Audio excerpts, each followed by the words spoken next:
નમસ્કાર ખેડૂત મિત્રો, હું છું બહાદુર પટેલ અને તમે જોઈ રહ્યા છો Patel digital world YouTube channel. શું તમને ખબર છે કે પશુના મૃત્યુના કેસમાં સરકાર તરફથી પ્રતિ પશુ 37,500 રૂપિયા સુધીની સહાય મળી શકે છે?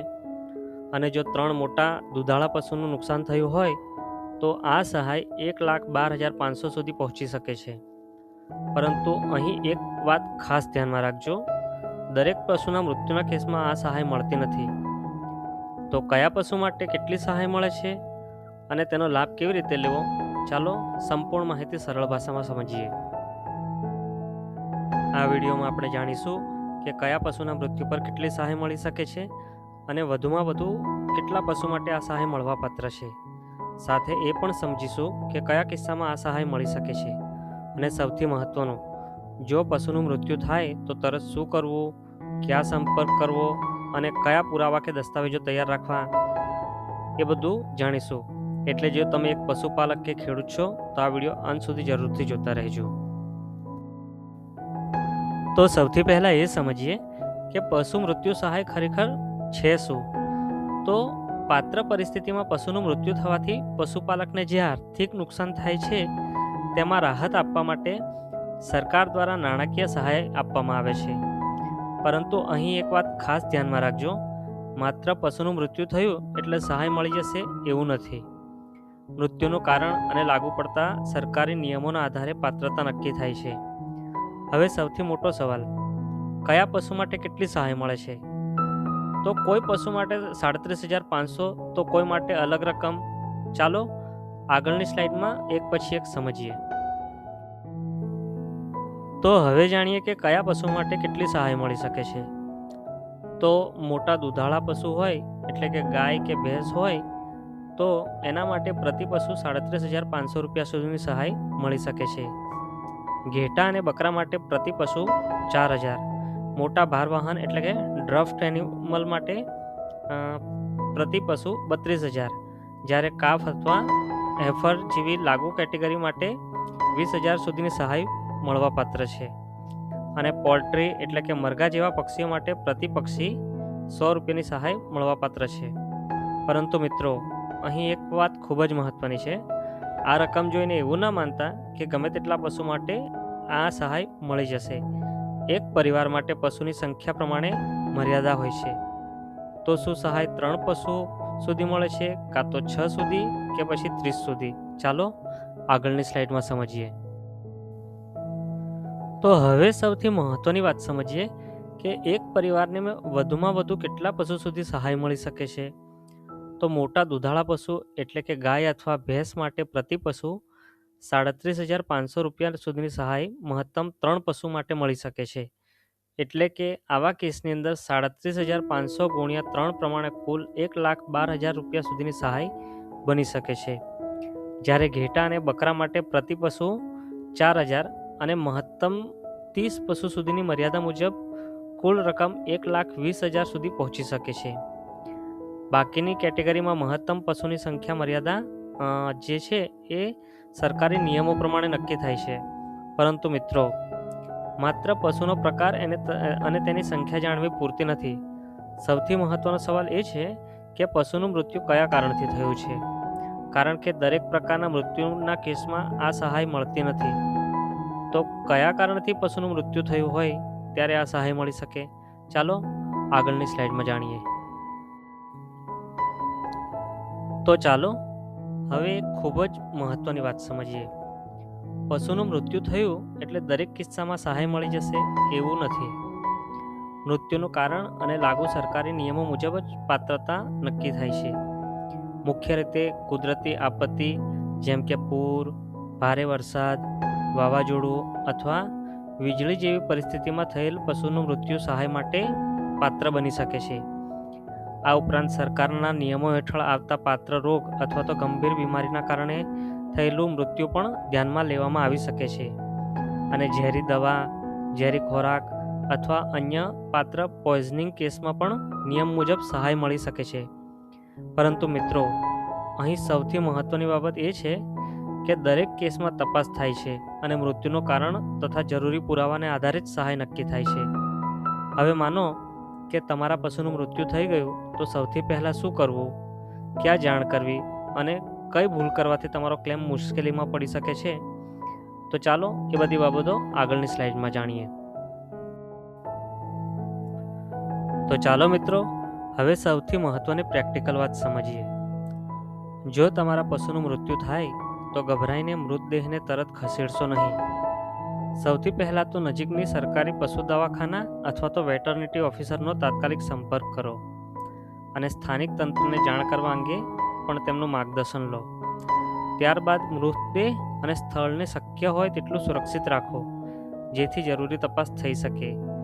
વેટરનિટી ઓફિસર દ્વારા તપાસ કરીને મૃત્યુનું કારણ નોંધવામાં આવી શકે છે અને જરૂર જણાય તો પોસ્ટમોર્ટમ અથવા તો જરૂરી નમૂના પણ લેવામાં આવી શકે છે. આ સાથે મૃત પશુના સ્પષ્ટ ફોટા અથવા તો વિડીયો, સ્થળના ફોટા અને અધિકારી દ્વારા જણાવવામાં આવેલા અન્ય પુરાવા જે છે એ સાચવી રાખજો.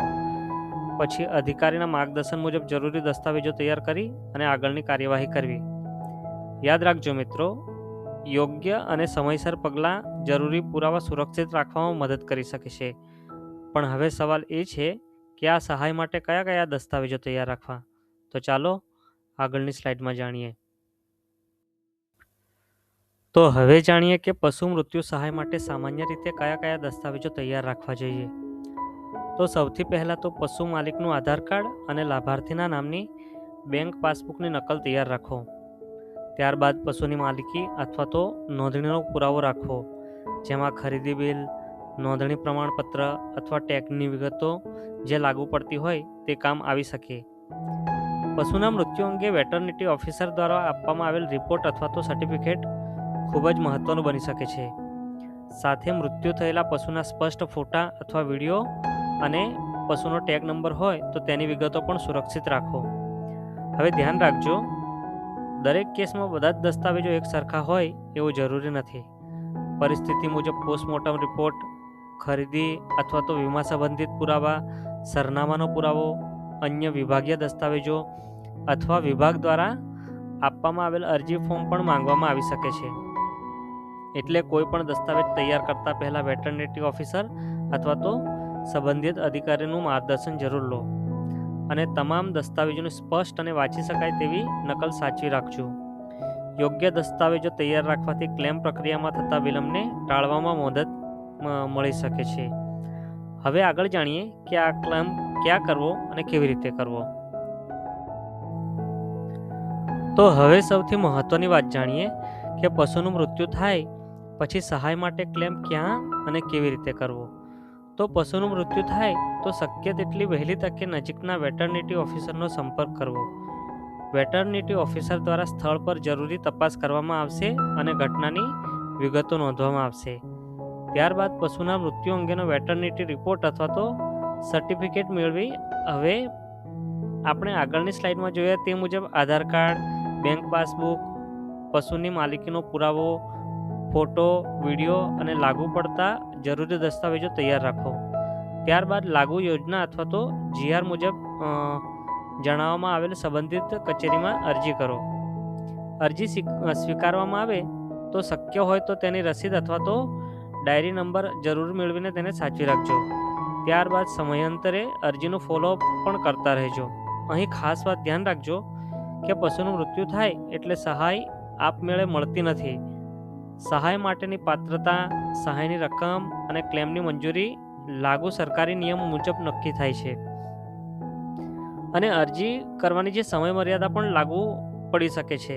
તો યોજના અથવા તો GR મુજબ અલગ અલગ હોઈ શકે છે. એટલે ઘટના બન્યા પછી મોડું કર્યા વગર વેટરનિટી ઓફિસર અથવા તો સંબંધિત અધિકારી પાસેથી સાચી માહિતી મેળવી આગળની કાર્યવાહી કરજો. સાચી માહિતી અને સંપૂર્ણ દસ્તાવેજો રાખવાથી ક્લેમ પ્રક્રિયામાં થતી મુશ્કેલી ટાળવામાં મદદ મળી શકે છે. તો હવે છેલ્લે જાણીએ કે ક્લેમ કર્યા પછી આગળની પ્રોસેસ શું થાય. તો અરજી કર્યા પછી તમારી અરજી સાથે આપેલા દસ્તાવેજો સંબંધિત કચેરી દ્વારા ચકાસણી કરવામાં આવે છે. ત્યારબાદ વેટરનિટી ઓફિસરના રિપોર્ટ અને જરૂરી વિગતોના આધારે તપાસ અને વેરિફિકેશન કરવામાં આવી શકે છે. આ તપાસ પછી લાગુ યોજના અથવા તો જીઆરના નિયમો મુજબ તમારી પાત્રતા નક્કી કરવામાં આવે છે અને અરજી મંજૂર કરવી કે નહીં તેનો નિર્ણય લેવાય છે. જો અરજી મંજૂર થાય તો લાગુ નિયમો મુજબ સહાયની ચૂકવણી કરવામાં આવે છે. ધ્યાન રાખજો કે ચૂકવણીની રીત યોજના અથવા તો જીઆર મુજબ અલગ અલગ હોઈ શકે છે અને જો અરજીમાં કોઈ વાંધો અથવા તો ખામી આવે તો તેનું કારણ જાણી અને સંબંધિત અધિકારીના માર્ગદર્શન મુજબ જરૂરી સુધારો અથવા તો આગળની કાર્યવાહી કરો. ખાસ યાદ રાખજો, પશુનું મૃત્યુ થયું એટલે સહાય આપમેળે મળતી નથી. પાત્રતા અને સહાયની રકમ સરકારના લાગુ નિયમો મુજબ નક્કી થાય છે. એટલે સાચી માહિતી આપો, જરૂરી દસ્તાવેજો સંપૂર્ણ રાખો અને કોઈ પ્રશ્ન હોય તો વેટરનિટી ઓફિસર અથવા તો સંબંધિત અધિકારીનો સંપર્ક કરો. મિત્રો, સંપૂર્ણ વિડીયો જોવા બદલ આપનો દિલથી આભાર. આ માહિતી કોઈ પશુપાલક મિત્ર માટે ઉપયોગી સાબિત થઈ શકે છે, એટલે વિડીયોને શેર જરૂર કરજો અને આવી જ સાચી અને ઉપયોગી માહિતી માટે પટેલ ડિજિટલ વર્લ્ડને સબસ્ક્રાઇબ કરવાનું ભૂલશો નહીં. ફરી મળીશું એક નવી ઉપયોગી માહિતી સાથે. ત્યાં સુધી જય હિન્દ, જય ભારત, જય ગરવી ગુજરાત.